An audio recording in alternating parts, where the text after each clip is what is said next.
하나님, 오늘도 변함없이 새 하루를 주시고 믿음의 동역자들과 하루를 열을 수 있도록 허락하심에 진심으로 감사를 드립니다.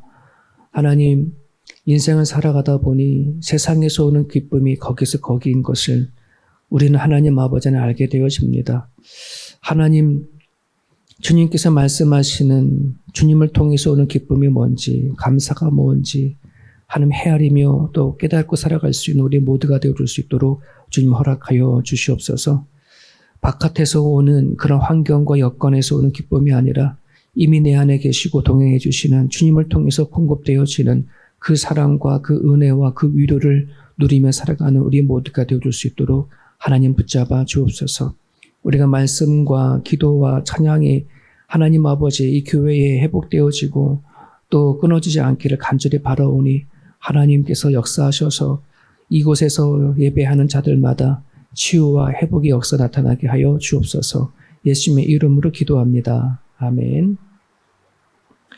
사사기 11장 계속해서 이어서 보겠습니다. 사사기 11장 29절에서 마지막 절까지가 오늘 매일 성경 본문이 되겠습니다. 사사기 11장 29절부터 우리 마지막 절까지 우리 같이 한 목소리로 읽습니다. 이에 여호와의 영이 입다에게 임하시니 입다가 길르앗과 므낫세를 지나서 길리앗의 미스베에 이르고 길리앗의 미스베에서부터 암몬 자손에게로 나아갈 때에 그가 여호와께 서원하여 이르되 주께서 가연 암몬 자손을 내 손에 넘겨주시면 네가 암몬 자손에게서 평안히 돌아올 때에 누구든지 내 집 문에서 나와서 나를 영접하는 그는 여호와께 돌릴 것이니 내가 그를 번제물로 드리겠나이다 하니라. 이에 입다가 암몬 자손에게 이르러 그들과 싸우더니 여호와께서 그들을 그의 손에 넘겨주심에 아로엘에서부터 민닛 이르기까지 20성읍을 치고 또 아벨 그라밈기까지 매우 크게 무찌르니 이에 암몬 자손이 이스라엘 자손 앞에 항복하였더라. 입다가 미스바에 있는 자기 집에 이를 때에 보라 그의 딸이 수고를 잡고 춤추며 나와서 영접하니 이는 그의 무남 동료라. 입다가 이를 보고 자기 옷을 찢으며 이르되 어찌할꼬 내 딸이여 너는 나를 참담하게 하는 자요 너는 나를 괴롭게 하는 자 중에 하나로다. 내가 여호와를 향하여 입을 열었으니 능히 돌이키지 못하리로다 하니 딸이 그에게 이르되 나의 아버지여 아버지께서 여호와대로 행하여 입을 여셨으니 아버지의 입에서 내 말씀대로 내게 행하소서. 이는 여호와께서 아버지를 위하여 아버지의 대적 암몬 자손에게 원수를 갚으셨음이니이다 하니라.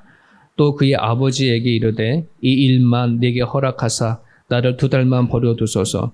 내가 내 여자친구들과 산에 가서 나의 처녀로 죽음을 인하여 애곡하겠나이다 하니 그가 이르되 가라 하고 2달을 기한하고 그를 보내니 그가 그 여자친구들과 가서 산 위에서 처녀로 죽음을 인하여 애곡하고 2달 만에 그의 아버지에게로 돌아온지라.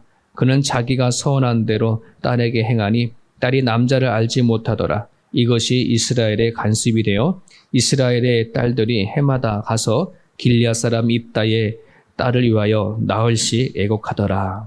아멘. 아멘. 참 딸이 착하죠. 그죠? 아버지의 말도 안 되는 이 서원에 스스로 아마 2달 기간 동안에 도망가면 됐을 텐데 도망도 안 가고. 우리 어저께 계속해서 말씀을 보면은 입다는 하나님에 대한 그 역사적인 지식을 잘 알고 있었고 그것을 가지고 암몬 왕과의 외교전에서 승리한 것을 우리는 보게 되어집니다. 근데 어제도 말씀을 드렸지만 입다의 부족함이 뭐냐 그러면 하나님을 부분적으로 알았었다는 거죠. 부분적으로 알고 완전히 하나님이 어떤 분인지 알지 못했던 거. 그게 이제 그의 행동이나 말에서 종종 이렇게 드러나는 것을 보게 되어지는데 오늘 이 말씀은 아주 자기가 정말 하나님에 대한 정확하게 알지 못한 것에 대한 엄청난 화근이 오늘 본문에 등장하게 되어집니다. 여러분, 입다는 고향에서 쫓겨난 사람이었어요. 그죠? 그리고 나서는 그가 도망친 곳이 도비라고 이방 땅이었습니다. 이방 땅에서 살아가면서 자연스럽게 접했던 것이 그들이 그들이 믿는 우상에 대한 그러니까 문화적인 것을 잘 흡수를 하게 되어졌습니다. 그러니까는 자랄 때는 입다는 유다에서 자랐고 또 쫓겨나서는 이방 땅에서 자라니까 유다가 가지고 있었던 그 풍습과 이방인들이 가지고 있었던 풍습이 아주 묘하게 섞여져 버린 거예요. 오늘 그의 그 섞여져서 만들어진 그 사고방식, 또 하나님에 대한 인식들이 어떻게 흘러가게 되어졌냐면, 자기가 암몬과 싸워서 승리하게 되어졌을 때, 자기가 이제 집으로 돌아오는 과정에 자기를 제일 먼저 반겨주고, 제일 먼저 자기에게 앞에 나온 사람을 번제로 바치겠다, 이렇게 얘기를 하는 거예요. 근데 이 일은 하나님이 기뻐하시지 않는 일이고 왜 이렇게 서원을 했을까라고 하는 것은 이방인들의 풍습이 그랬었거든요. 항상 전쟁에 승리하고 돌아오거나 아니면 큰 전쟁을 하기 위해서 사람을 제물로 바치는 것이 이방인들이 비일비재했던 풍습이었거든요. 그러니까 그거를 보았던 이제 입다가 자기가 이제 승리하고 돌아왔을 때 그 서원을 가감하게 해버리는 것입니다. 어쩌면은 하나님을 향한 열정을 가지고 뭔가 나도 뭔가 하나님 드리고 싶은 어떤 그런 뜨거운 마음을 가지고 그렇게 표현을 했을지도 모르겠습니다. 그런데 성경을 보게 되어지면 사람을 번제로 바치는 일에 대해선 하나님이 되게 가증한 일이라고 얘기를 했고, 이스라엘 백성들이 가나안 땅에서 그 가나안의 신 바알이나 몰렉에 빠져서 자기 자식을 또 예물로 번제로 드렸었을 때에 하나님이 크게 심판하신 적이 또 많았거든요. 그런 걸 봤었을 때는 전혀 하면 되지 않는 것인데, 지금 입다는 그렇게 아주 경솔한 서원을 하고 말죠. 현재 이스라엘의 자연사 박물관에 가보면은 발렉과 몰렉을 그 당시에 우상을 섬겼던 그 우상들을 크기별로 작은 거, 큰 거 이렇게 해서 전시를 해놨다고 합니다. 근데 대부분의 공통적인 특징이 뭐냐 그러면 그 바알이나 몰렉의 신이 손이 앞으로 뻗어져 있고 손목과 손가락을 하늘을 향해서 이렇게 뒤져 있는 거예요. 이게 뭘 상징하는지 알겠죠? 여기 위에 누구를 얹어 놓냐면 어린 아이를 이제 얹어 놓는 거예요. 제물로 드릴 어린 아이를 위에 얹혀 놓고, 그리고 이 만든 우상은 거의 대부분 쇠로 만들어졌대요. 쇠를 녹여가지고 우상을 만든 거죠. 그러면 풀물불을 막 불을 떼어가지고 이 우상 위에 어린아이를 넣고 통째로 이제 풀물에다 갖다 집어넣는 거예요. 그렇게 해서 이제 태워서 죽이는 것이 번제다라고 하는데요. 참으로 잔인할 수밖에 없는 그런 끔찍한 제사입니다. 입다는 이러한 비인간적인 풍습에 따라 자신의 어떤 그런 힘을 드러내고자 했던 건지, 아니면 하나님에 대한 정말 진정한 마음으로 했던지 소원을 해버리고 말아버립니다. 자, 그런데 이제 말 그대로 승리하고 돌아오는 길에 제일 먼저 자신을 맞이한 사람이 누구였냐면 무남 동료 외동딸이었습니다. 아들도 없이 유일하게 딸 하나 있는 외동딸이었습니다. 자, 그러면서 제가 생각해 보기를 참 이 입다가 어이없다는 생각이 드는 거예요. 자식들이 많았으면 그렇다고 생각이 되어지지만 도대체 자기가 돌아올 때 누가 자기를 맞이해 줄까? 누구를 원했을까? 아내 아니면 딸이잖아요. 아내를 원했을까? 이런 생각도 안 좋은 워킹 감정, 안 좋은 감정이 있나? 그걸 되게 어이가 없는 거예요. 누가 자식들이 많거나 누가 있으면 그럴지 몰라도, 어쨌든 외동딸이 속옷치고 나오는 것을 바라보는 입다는 그제서야 자신의 경솔하고 어리석은 것을 깨닫고 옷을 찢고 통곡을 합니다. 자, 그런데 여기서 우리는 정말 입다가 하나님을 잘 알지 못했구나, 하나님이 주신 율법에 대한 말씀을 정말 알지 못했구나 하는 걸 알 수가 있습니다. 뭐냐면, 물론 율법 안에 보면은 너희가 하나님께 서원한 것은 반드시 하나님 앞에 갚아라 라고 하는 메시지가 있지만, 그 자기가 서원해서 드릴 것이 사람이라면 피할 길을 주셨습니다. 그래서 레위기 27장 보면 잘 들어보세요. 여호와께서 모세에게 일러 가라사대 이스라엘 자손에게 고하여 이르라. 사람을 여호와께 드리기로 서원하였으면, 이게 나와요. 사람을 여호와께 드리기로 서원하였으면 너는 그 값을 정할지니 너의 정한 값은 20세로 60세까지 남자이면, 20세에서 60세까지 그 제물을 드리고자 했던 그 서원했던 사람이 남자였으면 성소 세겔로 은 50세겔로 하고, 여자이면 그 값을 30세겔로 하며, 5세에서 20세까지는 남자이면 그 값을 20세겔로, 여자이면 10세겔로 하라라고 하는 메시지가 있어요. 그러면 입다의 딸이 나이가 한 몇 세쯤 되었을까요? 5세에서 20세 요 사이라고 생각하거든요. 그러면 은 10세겔이면 뭐 하는 거예요? 예, 할 수 있는 거였었어요. 근데 그 말씀을 뭐냐면 깨달지 못한 거예요. 몰랐던 거죠. 그래서 입다는 내가 여호와를 향하여 입을 열었으니 능히 돌이키지 못하리라라고 하는 착각을 하게 되어진 거예요. 네. 하나님 앞에 자기 사람을 드리기로 서원했다면, 정말 하나님 앞에 너무 감사해서 정말 사람을 드리기로 했다면 그걸 뭐 하는 거예요? 돈으로 환산해서 얼마든지 하나님 앞에 드릴 수 있는 건데, 이거를 깨달지 못하니까 그냥 있는 그대로 했다는 말이죠. 오늘의 메시지는 여기에 있습니다. 자신을 믿고 따르는 하나님이 어떤 하나님인지, 자신을 부르시고 용사로 세워서 암몬의 전쟁에 싸우게 하신 하나님이 정말 어떤 분인지 모르면 이처럼 자기 생각대로, 자기 위주대로 서원하고 판단하고, 네, 하나님 앞에 잘못된 일을 충분히 저질 수도 있다는 것입니다. 이것이 얼마나 어리석고 위험한 일인가 하는 것입니다. 여러분들은 오늘 우리들에게 성경을 주시고 또 우리를 선택하시고 이 자리까지 오게 하신 그 하나님이 어떤 하나님인지 여러분들이 잘 아시나요? 부디 오해가 없는 그런 하나님을 잘 믿기를 바랍니다. 저는 모태신앙자입니다. 저도 한때 하나님을 되게 오해하고 살았습니다. 문제는 성경을 깊이 읽으려고 하지도 않았고 또 알려고 하지도 않았습니다. 왜냐 그러면 지금은 그래도 쉬운 성경이 있고 어린아이들이 읽을 수 있는 그런 이제 이해가 되어지는 성경이 많이 나왔지만, 우리 때는 개혁 성경이라고, 근데 그게 읽혀지나요? 학생들 속에는. 그러니까 성경을 거의 뭐 들려주는 것만 듣지 스스로 읽는 그런 게 없었습니다. 물론 기도도 마찬가지였고요. 그런데 바깥에 나가서 내가 이제 학교를 가거나 친구를 만나면 교회를 안 다니는 친구들도 만나게 되고 막 이러잖아요. 그럼 제가 교회에서 들었던 하나님과 또 하나님을 믿지 아니하는 아이들이 말하는 하나님, 서로 이렇게 이야기하고 주고받으니까 그냥 이게 아주 내가 이상한 하나님 내가 갖고 있는데 그걸 몰랐어요.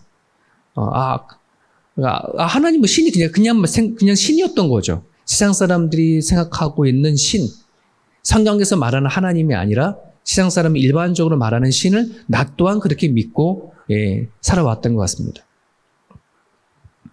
나중에 정신 차리고 나서 보니까 그동안에 내가 하나님을 믿어왔던 하나님이 성경적인 하나님이 아니었음을 이제 깨닫게 되어졌죠. 아주 애매모호한 그런 하나님이 내 안에 있은 것을 발견하게 되어집니다. 예전에 필리핀 단기 선교를 가졌을 때에 필리핀은 거의 다 카톨릭 신자들이거든요. 근데 골목마다 벽에다가 또는 이런 건물에다가 다 마리아상을 다 그려놨어요. 근데 한국에서 본 마리아는 너무나 다른 마리아를 그려놓은 거예요. 그래서 여쭤봤더니 필리핀이 원래부터 있었던 토착신, 그 신앙과 그리고 바깥에서 들어온 카톨릭과 아주 교묘하게 섞여져서 아주 이상한 마리아가 탄생해 되어졌어요. 그래서 그 마리아를 신적으로 그렇게 믿고 살아가는 필리핀 사람들이 되게 많은 거예요. 그러니 그들이 마리아를 믿는 건지 정말 하나님을 믿는 건지 전혀 알지 못할 정도로의 그러한 신을 믿고 있더라고요. 여러분, 하나님께서 우리에게 주신 성경의 말씀을 통하여서 하나님을 알지 못하게 되어지면 우리가 오랜 신앙생활을 해왔다고 하더라도 아주 이상한 신앙생활을 하게 되어지고 하나님을 알게 되어집니다. 어제 신방을 하면서 제가 알게 되어졌는데 우리 한인들 중에서도 종종 이제 이 백신을 맞지 아니하는 사람들이 이때 어르신들 가운데에서도 그래서 얘기를 들어보니까 요즘에 유튜브를 보게 되어지면 백신이 마치 예전에 666이다라고 이렇게 막 올라오는 거 있잖아요. 그 세대주의 종말론자들이 만들어낸 그런 유머 같은 건데요. 이 백신을 맞으면 안 된다는 거죠. 그게 666이라서 그거를 통해서 이 사람의 모든 정보를 다 뺏어가서 뭐 이런 식으로 만들어져 가지고 그래서 백신을 맞지 않는 그런 어르신들이 되게 많다고 합니다. 그러니까 성경에 대한 걸 정확하게 알지 못하게 되어지면 여러분 그 백신을 맞고 아마 그것이 우리들을 천국에 구원하고 안식하고 아무 문제가 없거든요. 우리는 우리 믿음으로 구원을 받는 것이지 내가 백신을 맞고 안 맞고가 그거를 나를 천국으로 가는 지옥 가는지 결정하는 게 절대 아닌데 우리는 성경에서 어떤 하나님인지 발견하지 못하게 되어지면 이처럼 우리는 하나님을 오해하면서 살아갈 때가 너무나도 많이 있습니다. 여러분들에게 정말 부탁드리고 싶은 것은 하나님을 믿을 때 그냥 어떤 일반적인 정보를 받아들이는 그런 지식으로서 믿는 게 아니라 좀 하나님을 여러분이 만나고 또 경험하기를 바랍니다. 성령이 우리 가운데 오셔서 우리 가운데 역사하셔서 예수님을 알게 하시고 하나님을 알게 하신 성령 하나님을 반드시 우리가 경험하고 성경을 통해서 분별할 수 있어야 그래야 내가 살아가는 환경과 상황 가운데 흔들리지 않아요. 그렇지 아니하게 되면 상황과 환경을 가지고 믿음이 달라질 뿐만 아니라 어떨 때는 하나님을 원망했다가 어떨 때는 하나님 앞에 날 감사해서 너무 좋았다가 이게 왔다 갔다 할 때가 너무 많거든요. 내가 하나님을 이렇게까지 믿었는데 내가 이 정도로 하나님을 섬겼는데 왜 하나님은 나한테 왜 이렇게 무관심합니까? 라고 하는 엉뚱한 소리도 많이 하거든요. 하나님은 항상 우리 가운데 계신다고 하셨지 하나님이 왔다가 가고 뭐 이런 분이 아니라는 것이 성경이 얘기하고 있음에도 불구하고 우리는 그렇게 오해할 수 있습니다. 어쩌면은 입다가 오늘 이 일들 앞에 이렇게 하나님께 원망할지도 모르겠습니다. 도대체 나에게 왜 이러십니까? 라고 아마 원망할지도 모르겠습니다. 나로 하여금 하나님 말씀대로 나는 나가서 싸웠고 승리했고 그리고 하나님을 위해서 내가 사람을 번제로 바뀔 정도로 왜 그런 정성을 하나님 앞에 드렸는데 어떻게 왜 내 외동딸입니까? 뭐 이런 식으로 자기가 하나님 앞에 잘못 믿은 것 생각하지 아니하고 하나님에 대한 아마 원망을 하지 아니했을까라고 하는 생각도 해보게 되어집니다. 사랑하는 여러분, 하나님은 산타크로스 할아버지 하나님이 아닙니다. 착한 일을 한 사람에게 선물을 주고 나쁜 짓을 한 사람에게 벌을 주고 하는 그런 하나님이 아니라 우리들의 하나님은 율법적인 관계에서 맺어진 것이 아닌 하나님의 은혜와 사랑으로 맺어진 관계인 것을 여러분 기억하셔야 합니다. 하나님은 항상 우리에게 복을 주시고자 하시는 분입니다.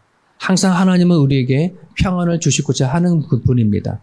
내가 하나님을 오해하고 잘못 깨달아서 내가 환경과 상황 가운데 판단한 하나님을 오해해서 하나님을 원망하고 할 때가 너무나도 많기 때문입니다. 그런 경우에는 내가 내 스스로 올무에 갇히는 거거든요. 하나님은 우리를 향하여서 벌을 주거나 우리들의 마음을 꺾어버려서 이런 하나님이 아닙니다. 언제나 우리들을 향하여서 복을 주시는 분이시고 평안을 주시는 분이신데 우리가 하나님에 대한 오해, 하나님을 내 안에 잘못 판단하고 이해해서 내가 스스로 올무에 갇히는 일들이 대부분이라는 것을 여러분 기억하셨으면 좋겠습니다. 오늘 여러분들이 주시는 이 말씀을 붙잡으시고 하나님 성경을 통해서 하나님을 분명히 알게 해달라고 여러분 기도해 주시고요. 하나님의 말씀을 통해서 네 자신을 볼 수 있어야지 내 자신은 보지 못하고 그냥 눈에 보여지는 환경과 여건에 따라서만 하나님을 좋아했다가 섭섭해했다 하는 게 아니라 내 자신을 바라보고 하나님과의 바른 올바른 관계를 맺어 있을 갖게 해달라고 하나님께 기도드렸으면 좋겠습니다. 오늘 주신 말씀 붙잡고 여러분 기도하시고 오늘도 만나고 해야 할 일들 놓고 하나님께 기도하실 수 있기를 바랍니다.